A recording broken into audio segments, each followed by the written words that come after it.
The 90s was an era of cool dudes with attitude. Catch you on the flip side, dude meisters! Not! So it's not surprising that every corporation in existence wanted to jump on this trend, including Keurig Dr. Pepper-owned soda brand 7-Up.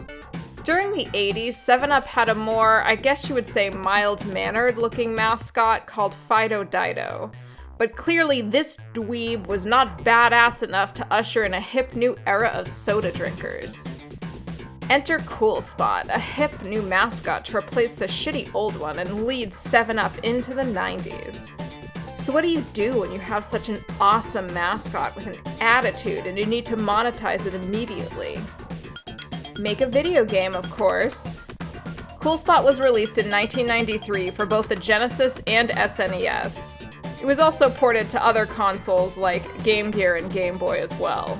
I personally played the Genesis version because fuck Nintendo, but that's just me. Just a quick heads up before we get into this mini retrospective. I did not like this game when I played it as a kid, and after playing it for the purposes of making this video, I still don't like it, but I understand better why I don't like it. And because of that, I am gonna shit on this game a little bit. Just a little. So if Cool Spot was like a super important part of your childhood or something, maybe don't watch this one. A lot of the reviews seem to think this game is good, so like if you liked it, most people seem to be on your side. I'm just not one of them. So real talk, I actually played this game a lot growing up, not because I wanted to, but because my cousin had it and he often wanted to play it. It was one of those games where I always wondered where he got it. Whether it was a gift or like he got it for free with a bottle of 7-Up or something like that, because to me, this is not the type of game that you buy. It's the type of game that you rent. Rent it for a weekend and then return it to the store feeling grateful you got to experience it without spending too much money. But maybe that's just because my family was poor. I don't know if you could say this game has a story. Like, you're supposed to rescue the other cool spots which look exactly like the main cool spot. But I mean, yeah, there's no story. The game is a side-scrolling platformer reminiscent of Sonic or Rayman or Tiny Toons or one of those other 90s era platformer games.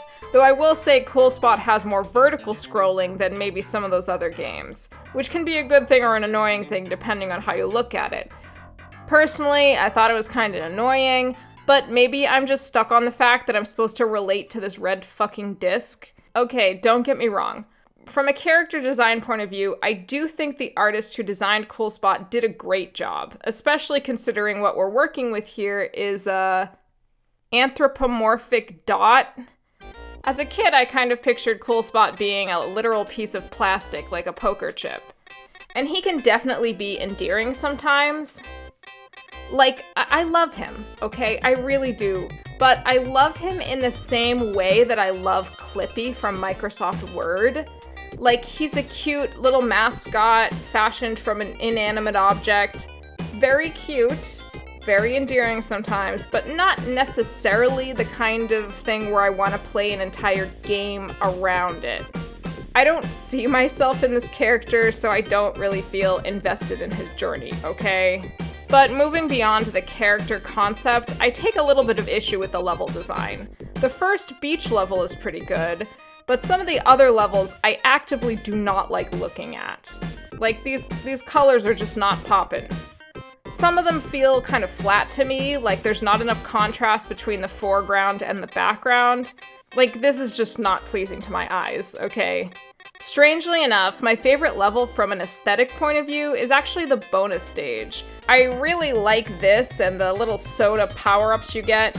I think they should have leaned more into the soda side of things like they do here, rather than whatever's going on in this level. Aside from the bonus stage, I would say the water level is probably the one I find most visually appealing, but that's kind of negated by the fact that it's a fucking water level. And it's not even the kind that has the potential to be good, where you can drown or whatever. It's the kind that when you touch the water, you instantly fucking die.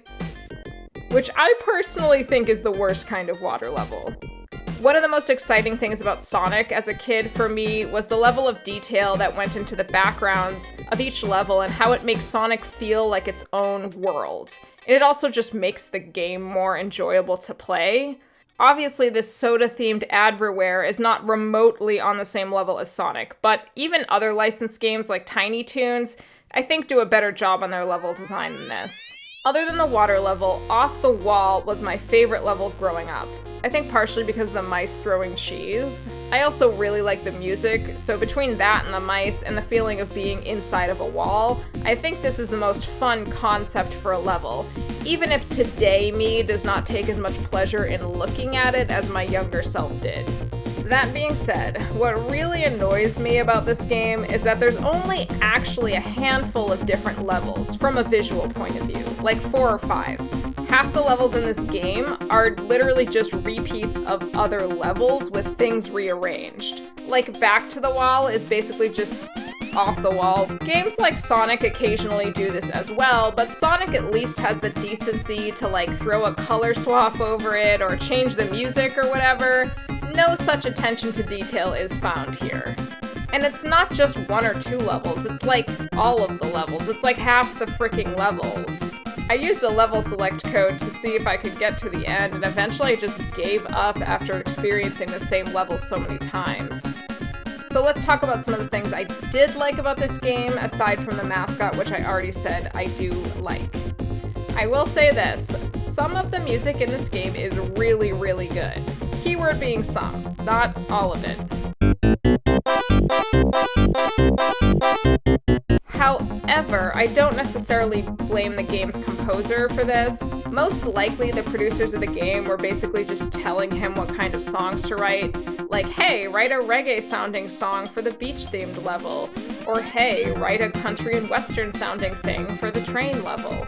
Like, I think if the composer had been working with less contrived ideas in the first place, we might have gotten more songs like the one from Off the Wall and fewer of the ones from the more forgettable levels. Wall Tune, which is the song I opened the video with, is in my opinion a total classic of 90s gaming and one of the best 90s era video game songs to be released. The bonus stage music, which is playing right now, is also a certified banger in my opinion. Another thing I noticed is there's a difference between the music in the Genesis version versus the SNES version. I'm guessing because they have different sound chips or whatever.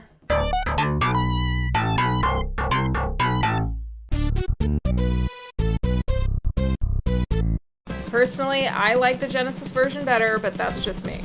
While researching for this game, I also found out they made a sequel called Spot Goes to Hollywood. The premise of it is more interesting than the original Cool Spot in the sense that it kind of has an actual story in which Cool Spot gets stuck inside a movie reel and the levels are movie themed. However, it looks like a Sonic 3D Blast type game, so I will not be playing it. I don't really like these style of 3D games much. Sonic 3D Blast was bad too, except the music, which is good. But yeah, I just like to point out that it exists. Regardless of what I think of the game, I do think Cool Spot will go down in history along with other corporate mascots of days gone by, like the California Raisins or Mac Tonight. A nostalgic product of his time, representing the rad era he came from. And while the game might not be my favorite, I'm glad I got to grow up experiencing the poochification of 7-Up firsthand.